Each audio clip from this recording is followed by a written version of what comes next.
اب اگر کوئی شخص اکابرین کی ان بتائی ہوئی 3 باتوں پر عمل کرے گا جو کہ دین کا خلاصہ ہے، اللہ رب العزت کی ذات عالی اس کے لیے دنیا میں بھی آسانیاں پیدا کریں گے اور آخرت میں ان کے لیے کامیابی ہے۔ بسم اللہ الرحمن الرحیم۔ ہمارے اکابرین نے دینی اصطلاحات پر عبور رکھتے ہوئے اور شرعی احکامات پر کامل طور پر عمل کرتے ہوئے دینی 3 باتوں کو اخذ کیا ہے۔ وہ 3 باتیں عوام کے لیے بھی ہیں، خواص کے لیے بھی ہیں، کہ ان کی اتباع کرتے ہوئے انہی کی اتباع کرنا اصل میں قرآن اور سنت کی ہی اتباع کرنا ہے۔ اور یہ 3 باتیں دین کا خلاصہ نکالی ہیں انہوں نے۔ وہ 3 باتیں کون سی ہیں؟ پہلی یہ کہ جو شخص آخرت کے کاموں میں لگ جائے، اللہ رب العزت کی ذات عالی اس کے دنیا کے کاموں میں لگ جاتے ہیں۔ مطلب یہ ہے کہ جو شخص آخرت کے تمام احکامات کو، کہ ہمارے لیے آخرت میں جن باتوں سے، جن کاموں کے متعلق سوال کیا جائے گا،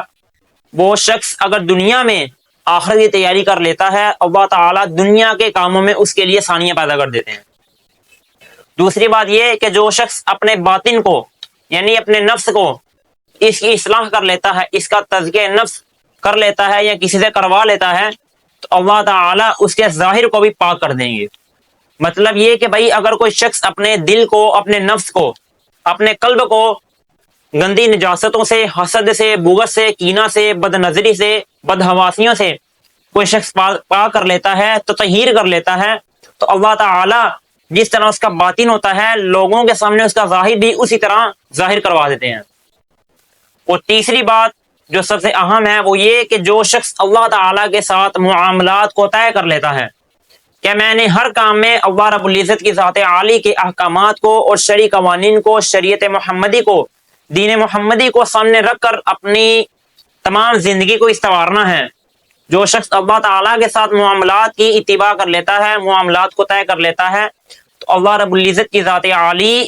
اس کے اور مخلوق کے درمیان، معاملات کے درمیان آسانیاں پیدا کر دیتے ہیں، کہ جو شخص اللہ کا ہو گیا، اللہ رب العزت بھی اسی کے ہو گئے اور مخلوق بھی ساری کی ساری اسی کی ہوگی۔ لیکن شرط یہ ہے کہ آپ نے اپنی تمام زندگی دینی احکامات کے تابع رہ کر گزارنی ہے۔ اس طرح نہیں کہ آپ نے زندگی کے کچھ لمحات دینی احکامات پر عمل کر لیا، کچھ آپ دنیاوی معاملات کے اندر منہمک ہو گئے، مشغول ہو گئے، کہ جس سے آپ کے دین میں کمی آ رہی ہے۔ آپ دین پر عمل کر رہے ہیں، دنیا میں آپ چاہے کمائیں یا نہ کمائیں، اس کا ہمارے ساتھ کوئی تعلق نہیں ہے۔ لیکن شرط یہ ہے آخرت کے کامیابی کے لیے، شرط یہ ہے کہ بھئی آپ نے اپنی زندگی کو دینی احکامات کے تابع رہ کر گزارنا ہے۔ اب اگر کوئی شخص اکابرین کی ان بتائی ہوئی 3 باتوں پر عمل کرے گا جو کہ دین کا خلاصہ ہے، اللہ رب العزت کی ذات عالی اس کے لیے دنیا میں بھی آسانیاں پیدا کریں گے اور آخرت میں ان کے لیے کامیابی ہے ہی۔